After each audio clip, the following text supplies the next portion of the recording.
Content বানানোর জন্য অনেকে না জেনে না বুঝে অষ্টমীর অঞ্জলি কখন দিতে হবে সেই নিয়ে ভুলভাল ভিডিও বানাচ্ছে। তাদের মতে আগে অষ্টমীর পুজো ও সন্ধি পুজো সেরে নেওয়া হবে, তারপর হবে অষ্টমীর অঞ্জলি।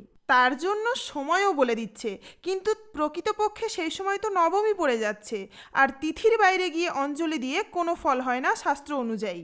অষ্টমীর দিন সূর্যোদয়ের সময় হলো 5টা 35 মিনিট। সূর্যোদয়ের এক দণ্ড আগে অর্থাৎ 24 মিনিট আগে থেকে পুজো শুরু করা যেতে পারে। সন্ধি পুজোর সময় হলো সকাল 6টা 24 মিনিট থেকে সকাল 7টা 12 মিনিট পর্যন্ত। তার অন্তত 10 মিনিট আগে অর্থাৎ 6টা 15-র মধ্যে অষ্টমীর পুজো সহ অঞ্জলি সম্পন্ন করতে হবে। সময় খুবই কম, তাই একজন মূল পুরোহিতের সাথে সাথে 2জন সহকারী পুরোহিত থাকতে হবে। তিথি স্বল্পতায় ষোড়শ উপাচারে পূজা না করে শুধুমাত্র গন্ধপুষ্প দ্বারা পূজা করারও বিধান রয়েছে। দয়া করে শাস্ত্রমতে এভাবেই পূজা এবং অঞ্জলির ব্যবস্থা করুন।